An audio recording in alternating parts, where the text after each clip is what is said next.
तो हमने last class में एक्सरसाइज 1.3 सॉल्व की थी। अब हमें इस चैप्टर में आगे पढ़ना है अलजेब्रा ऑफ स्टेटमेंट्स। यानी क्या कि कई बार हमको प्रूव करना पड़ता है कि कोई दो स्टेटमेंट पैटर्न लॉजिकली इक्विवेलेंट है, या फिर किसी दिए हुए स्टेटमेंट का आपको निगेशन निकालना पड़ता है। और वो निगेशन भी कैसे निकालना है? स्टेटमेंट पैटर्न का निगेशन निकालना है, और वो भी विदाउट ट्रूथ टेबल। या दो स्टेटमेंट को लॉजिकली इक्विवेलेंट प्रूव करना है लेकिन विदाउट ट्रूथ टेबल। तो इसमें हमको कुछ लॉज है जो हमको मालूम होने चाहिए। तो उन लॉज को हम under the heading of algebra of statements पढ़ेंगे। तो यहाँ कुछ अलग अलग लॉज है जिनका हमें डिस्कशन करना है। तो पहला लॉ है इसमें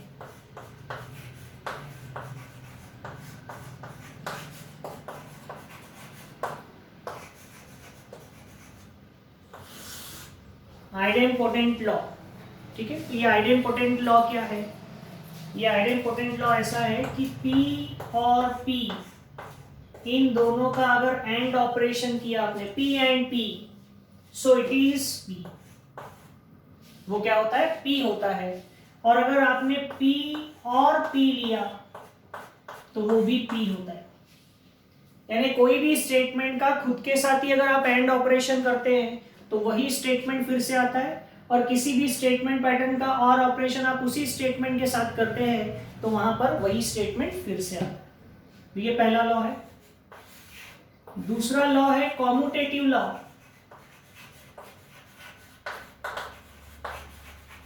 ये कॉम्यूटेटिविटी आप कई बार पढ़ते हैं, तो यहाँ लॉजिक में भी ये कॉम्यूटेटिविटी आती है। इसमें ऐसा है कि P और Q अगर दिया है आपको, P और Q, तो वो लॉजिकली इक्विवेलेंट होता है किसके? Q और P के। P और Q is logically equivalent to Q और P। वैसे एंड ऑपरेशन में भी P एंड Q अगर दिया है आपको तो it is equals to Q and P। ये कौन सा लॉ है? कॉम्यूटेटिव लॉ है। ठीक है, आइडेम्पोटेंट लॉ, कॉम्यूटेटिव लॉ। अब बात करते हैं एसोसिएटिव लॉ। एसोसिएटिव, हमको जब प्रूफ करना है तो हम कोई स्टेप लिखेंगे तो हमको उसका रीजन भी लिखना पड़ता है, जस्टिफिकेशन कहते हैं उसको, कि ऐसा क्यों। तो हमको वो लॉ पता होना चाहिए कि ऐसा क्यों हुआ। ठीक है, तो एसोसिएटिव लॉ में क्या होता है? हमने लिया जैसे P and Q and R, ऐसा है P and Q and R। तो हम इसको ऐसा लिख सकते हैं P and Q and R। यानी एसोसिएटिव, पहले यहां पर इन दोनों का एंड लेकर उसका P के साथ एंड लिया था, यहां क्या कर दिया? पहले P एंड Q कर दिया और उसके साथ एंड ले लिया किसका? R का। तो ऐसा एसोसिएशन हम कर सकते हैं। जैसे एंड ऑपरेशन में किया वैसे और ऑपरेशन में भी किया जा सकता है। तो वो क्या हो जाएगा? P और Q और R। ठीक है, तो ये कौन सा लॉ है? Associative law. Idempotent law, commutative law, associative law. अब नेक्स्ट है distributive law.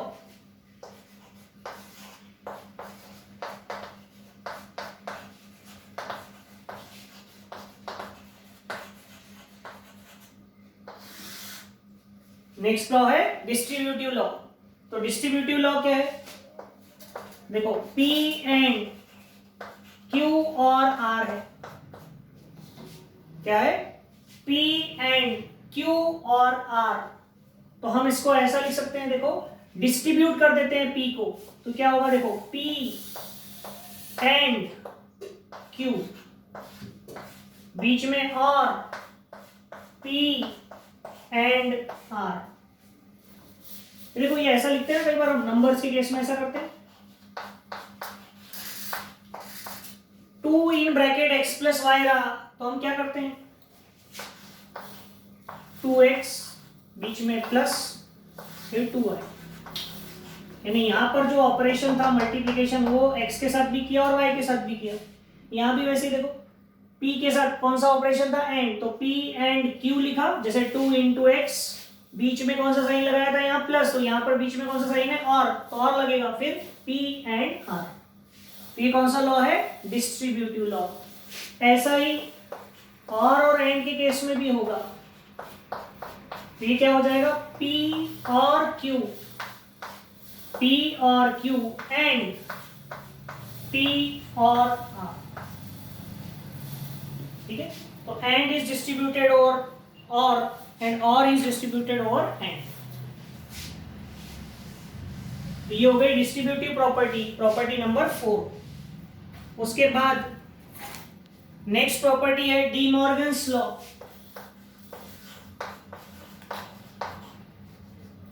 D Morgan's law, तो ये हमने निगेशन पढ़ते समय पढ़ा था।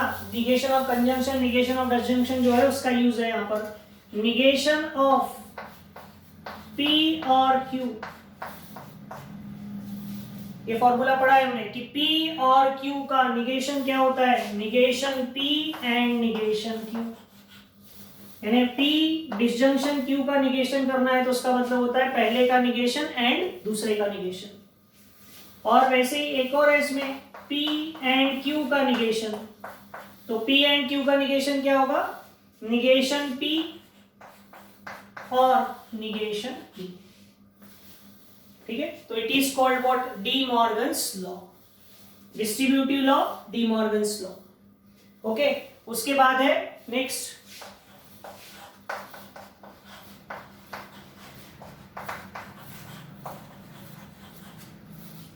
वन इज आइडेंटिटी लॉ, ठीक है। तो आइडेंटिटी लॉ में क्या होगा, तो देखो P का हमने एंड ऑपरेशन लिया ट्रू के साथ और हमने P का एंड ऑपरेशन लिया फॉल्स के साथ, तो क्या होगा, P एंड ट्रू, ये डिपेंड करेगा P पर कि P क्या है। P अगर ट्रू है तो आंसर ट्रू आएगा और P अगर फॉल्स है तो आंसर क्या आएगा, false.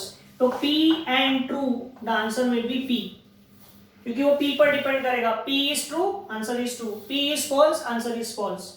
And P and false में क्या आएगा आंसर, फॉल्स। क्यों, एक फॉल्स आ गया, P कुछ भी आए, आंसर विल बी फॉल्स। और वैसे ही हम और ऑपरेशन में भी लेते हैं, P और ट्रू और P और फॉल्स,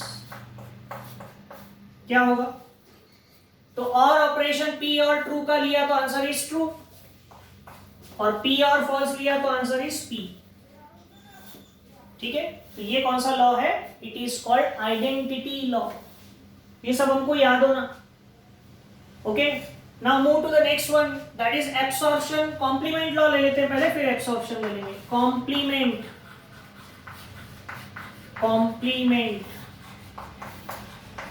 लॉ। अब ये कॉम्प्लीमेंट वर्ड जो है इसका क्या मतलब होता है, ये कॉम्प्लीमेंट यानी क्या होता है, अदर देन, वो बधाई देने वाला कॉम्प्लीमेंट नहीं है, ठीक है। ये कॉम्प्लीमेंट यानी अदर देन। तो हमने क्या किया, P और निगेशन P लिया तो क्या आएगा, and P and negation P लिया तो क्या आएगा। देखो ये P और निगेशन P ये दोनों एक दूसरे के क्या है, कॉम्प्लीमेंट्री है। और इन दोनों का अगर आप एंड ऑपरेशन करते हैं तो मान लो अगर आपने P को ले लिया ट्रू तो निगेशन P क्या होगा, फॉल्स। तो ट्रू एंड फॉल्स और फॉल्स एंड ट्रू, हमेशा आंसर क्या होगा, फॉल्स, क्योंकि दोनों में से एक ट्रू रहेगा और दूसरा हमेशा फॉल्स रहेगा। और ऑपरेशन में, सॉरी ये और है, तो P is true, negation P is false, तो ट्रू और फॉल्स हमेशा ट्रू होगा, क्योंकि इसमें से एक ट्रू रहेगा और एक हमेशा फॉल्स रहेगा। आप बोलेंगे ऐसे कैसे, तो देखो P अगर ट्रू है तो निगेशन P फॉल्स और P अगर फॉल्स है तो निगेशन P क्या होगा, ट्रू। दोनों एक साथ ट्रू या दोनों एक साथ फॉल्स नहीं हो सकते। और ऑपरेशन का टेबल हम लोगों ने पढ़ा हुआ है, ट्रू और फॉल्स इज ऑलवेज ट्रू। यहां पर भी एक ट्रू और एक फॉल्स रहेगा, तो एंड ऑपरेशन में ट्रू एंड फॉल्स क्या होता है, फॉल्स। तो ये कौन सा लॉ हो गया, कॉम्प्लीमेंट लॉ। ओके, अब उसके बाद और भी कुछ लॉज है, उसका डिस्कशन हम यही कर लेते हैं, एक साथ हो जाएंगे पूरे। नेक्स्ट है एब्सॉर्प्शन लॉ।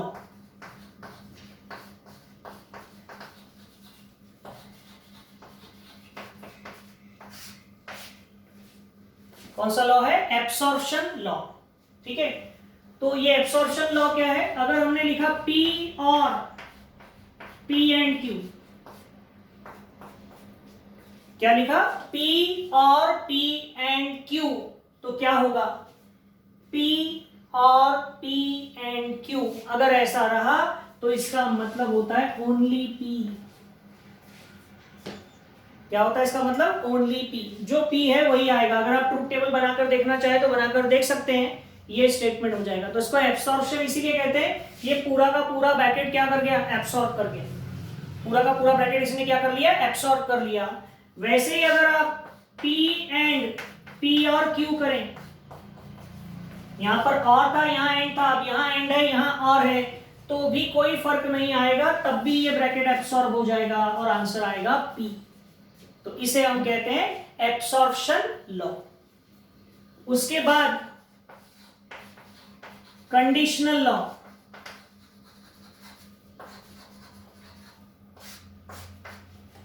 तो कंडीशनल स्टेटमेंट यानी P implies Q, conditional statement यानी P इंप्लाइज Q, और ये किसके बराबर होता है, निगेशन P और Q के। P इंप्लाइज Q किसके बराबर होता है, निगेशन P और Q। तो हमारे मन में एक डाउट आएगा, नहीं सर हमने तो ऐसा पढ़ा था कि negation of P implies Q क्या होता है, P एंड निगेशन Q।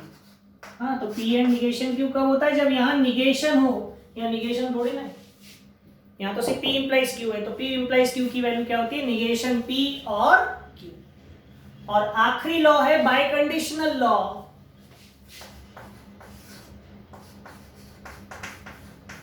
ये तो हमने निगेशन पढ़ते समय पढ़ लिया था, तो भी एक बार उसको रिवाइज कर लेते हैं। बाय कंडीशनल लॉ यानी P डबल इंप्लीकेशन Q अगर है, क्या है, P डबल इंप्लीकेशन Q, तो उसका मतलब क्या होता है, बताया था मैंने, P implies Q and Q implies P।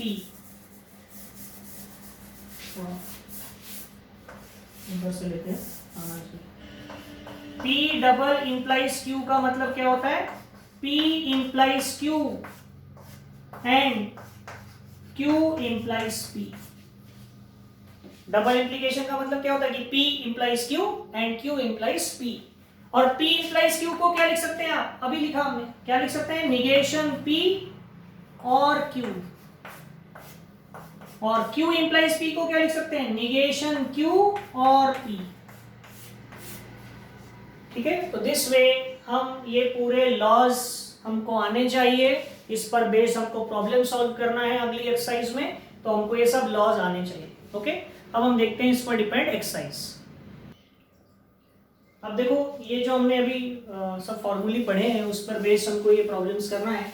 तो एक्सरसाइज 1.4 का पहला क्वेश्चन क्या दिया है, देखो, using rules of negations write the negations of the following with justification. जो हमने निगेशन के फॉर्मूले पढ़े हैं उनका इस्तेमाल करके हमको इनको सॉल्व करना है, और हर स्टेप जब आप उसमें कोई चेंज करते हो तो उस स्टेप का जस्टिफिकेशन देना है कि ऐसा कैसे हुआ। तो हमको ये स्टेटमेंट का निगेशन फाइंड आउट करना है। तो negation of negation Q implies P, वो क्या होगा, negation of Q implies P, इसका निगेशन। तो इसका निगेशन क्या होगा, तो इसका निगेशन हो जाएगा, हमको इसका निगेशन करना है, तो हमें कौन सा स्टेटमेंट है, कंडीशनल। तो हमने कंडीशनल का निगेशन पढ़ा था, P इंप्लाइज Q का निगेशन क्या होता है, P एंड निगेशन Q। तो इस प्रॉपर्टी का यहां पर यूज करेंगे। तो इस स्टेटमेंट का निगेशन करना है, तो हम क्या करते हैं, पहला स्टेटमेंट एज इट इज लिखते हैं। तो यहाँ पहला स्टेटमेंट क्या है, निगेशन Q है, तो निगेशन Q लिखना, बाद में क्या आता है, एंड, और दूसरे स्टेटमेंट का क्या करते हैं, निगेशन, तो दूसरे स्टेटमेंट का निगेशन, तो P का निगेशन। तो इसका निगेशन हो गया ये, ध्यान में आया, क्यों हुआ, क्योंकि ये फॉर्मूला था। ये जस्टिफिकेशन हमको यहाँ लिखना है कि P इंप्लाइज Q का निगेशन होता है P एंड निगेशन Q, ये होता है, इसलिए हमने ये किया। तो ये क्या आंसर आ गया, negation Q and negation P। इसको हम negation P and negation Q भी लिखे तो चलेगा, इसको पहले इसको बाद में, क्यों, कॉम्यूटेटिव प्रॉपर्टी है। ठीक है, कॉम्यूटेटिव लॉ। तो इस तरह से आपको ये इसका निगेशन फाइंड आउट करना है। देन अब जैसे ये क्वेश्चन है, इसका भी आपको निगेशन फाइंड आउट करना है। तो निगेशन ऑफ क्या, negation of P and negation Q, P and negation Q का हमको क्या फाइंड आउट करना है, निगेशन।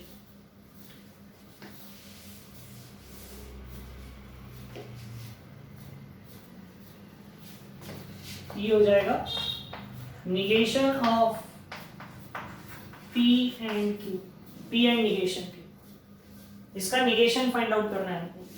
तो ये क्या होगा, P एंड निगेशन Q का निगेशन।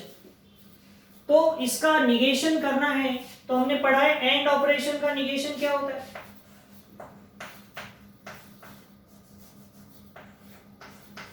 एंड ऑपरेशन का निगेशन होता है निगेशन P और negation Q, D Morgan's law. तो हमको इसका निगेशन फाइंड आउट करना है, तो पहले का निगेशन एंड का हो जाएगा और दूसरे का निगेशन कौन सी प्रॉपर्टी से, इस प्रॉपर्टी से। अब क्या हो जाएगा, negation of P as it is रहेगा और निगेशन ऑफ निगेशन Q। तो किसी भी स्टेटमेंट के निगेशन का फिर से निगेशन किया तो ओरिजिनल स्टेटमेंट आपको फिर से मिल जाता है। क्यों मिलता है, तो ये प्रॉपर्टी है कि negation of P is equals to P।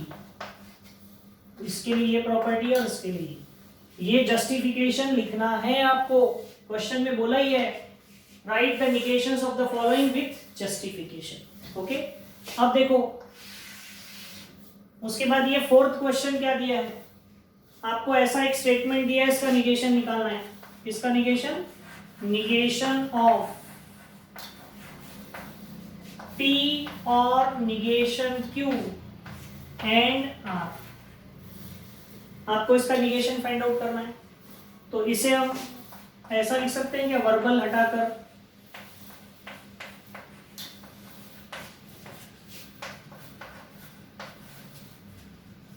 इस पूरे स्टेटमेंट का निगेशन। तो क्या होगा, ये एंड ऑपरेशन है और आपको इसका निगेशन निकालना है। तो क्या करोगे, हमने पढ़ा है एंड के निगेशन का फॉर्मूला, ये देखो यहां पर यूज किया था मैं कि negation of P and Q क्या होता है, निगेशन P और निगेशन Q। तो इस एंड ऑपरेशन का, इन दोनों के बीच जो एंड ऑपरेशन है उसका निगेशन क्या होगा, negation of first term and का हो जाएगा और निगेशन ऑफ सेकेंड टर्म। तो निगेशन ऑफ फर्स्ट टर्म और निगेशन ऑफ सेकेंड टर्म, ये हो जाएगा इस तरह से। अब यहाँ पर और ऑपरेशन है ब्रैकेट के अंदर और सामने में निगेशन है, तो हमको पता है और ऑपरेशन का निगेशन क्या होता है, निगेशन ऑफ P और Q कितना होता है, negation P and negation Q। ये फॉर्मूला है। तो यहां पर इसमें अप्लाई करो तो क्या होगा, निगेशन ऑफ फर्स्ट टर्म और की जगह आ जाएगा and negation of second term, ये इसका निगेशन हो गया। और ये आगे का तो एज इट इज ही रखना अभी। अब क्या हो जाएगा, निगेशन ऑफ P ब्रैकेट के अंदर and negation of negation Q। हमको पता है किसी स्टेटमेंट के निगेशन का निगेशन किया तो निगेशन कैंसिल हो जाता है और निगेशन R। ये क्यों हुआ, because negation of P is equals to P। हो गया, ये आपका आंसर होगा क्या, निगेशन P एंड Q और निगेशन R। ठीक है, इसके और कुछ क्वेश्चंस करते हैं हम।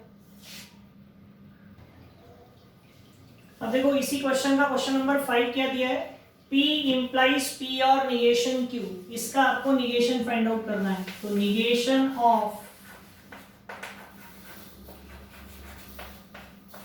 P इंप्लाइज P और निगेशन Q ऐसा दिया हो, तो ये क्या हो जाएगा, negation of P implies P और निगेशन Q। तो सिंगल इंप्लीकेशन का निगेशन क्या होता है, तो हमको पता है सिंगल इंप्लीकेशन का निगेशन होता है P negation of P implies Q क्या होता है? P and negation Q। तो हमको इसका निगेशन करना है तो क्या हो जाएगा? P एंड ये जो पूरा ब्रैकेट है इसका निगेशन। क्यों? हमारे लिए यहाँ इंप्लीकेशन के बीच दो स्टेटमेंट कौन कौन से? एक ये और एक ये। और सिंगल इंप्लीकेशन का निगेशन क्या होता है? पहला एज इट इज, बीच में एंड, दूसरे के सामने निगेशन। ओके, तो ये क्या हो जाएगा? P एंड इसका निगेशन करना है तो ये निगेशन अंदर लेकर जाएंगे तो हमको पता है ये एक फॉर्मूला है, डी मॉर्गन्स लॉ इसे कहते हैं कि P और Q का अगर आप होल निगेशन करते हैं तो वो क्या होता है? Negation P and negation Q। क्या होता है? Negation P and negation Q। तो ये निगेशन अंदर जाएगा तो ये हो जाएगा निगेशन P और का हो जाएगा and negation of negation Q। देखो और है तो पहले का निगेशन, दूसरे का निगेशन और बीच में और का क्या हो जाएगा? And. So it will be P and negation P and negation of negation Q। तो निगेशन निगेशन कैंसिल हो जाएगा, कितना आएगा? Q। ठीक है, तो ये क्या हो गया? P and negation P and Q। ठीक है, तो this will be your answer. ये क्या होगा आपका आंसर? ठीक है, तो इस तरह से सॉल्व करना है। अब वैसे ही ये क्वेश्चन हर स्टेप का जस्टिफिकेशन जरूर लिखना है। हमको निगेशन फाइंड आउट करना है, निगेशन ऑफ निगेशन P और negation Q, P and negation Q। इस स्टेटमेंट का हमको निगेशन फाइंड आउट करना है तो इसको सिंबॉलिकली ऐसा लिख लेंगे।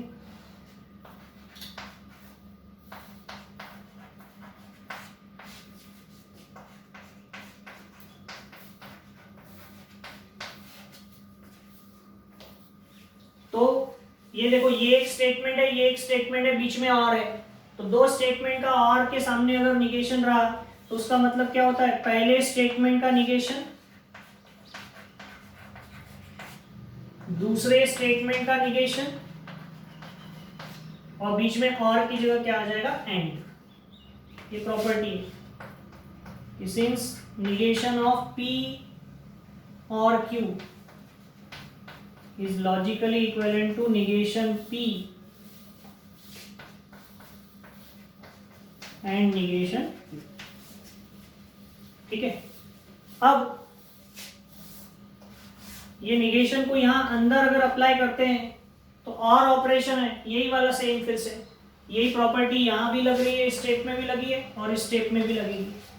इसको अगर अंदर लेकर जाते हैं तो क्या होगा? निगेशन ऑफ P और की जगह आएगा and negation of negation Q। ठीक है, और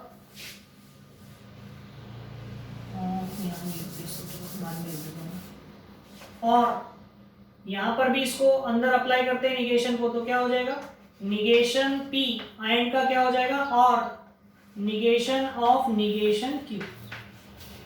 तो यहां पर दो प्रॉपर्टी लगी हमारी, एक लगी निगेशन ऑफ P और Q होता है negation P and negation Q, और negation of P and Q होता है निगेशन P और निगेशन Q। ये दो प्रॉपर्टीज का हमने यहां पर यूज किया इन दो स्टेप्स में। अब क्या हो जाएगा? देखो, निगेशन ऑफ निगेशन P यानी क्या हो जाता है? P, क्योंकि निगेशन का निगेशन करो तो वो क्या हो जाता है? कैंसिल। वैसे ही यहां पर भी निगेशन ऑफ निगेशन कैंसिल हो जाएगा, क्या बचेगा? Q। एंड यहां पर निगेशन P और negation of negation Q cancel हो जाएगा, कितना आ जाएगा? Q आएगा इस तरह से। तो this will be your answer. और ये स्टेप में कौन सी प्रॉपर्टी यूज हुई? Negation of negation P is logically equivalent to P। Okay, तो इस तरह से हमको पूरे क्वेश्चन सॉल्व करने हैं फर्स्ट क्वेश्चन के। ओके ओके, अभी इस एक्सरसाइज का क्वेश्चन नंबर 2 और 3 जो है वो फिर हम नेक्स्ट क्लास में डिस्कशन करेंगे। ठीक है।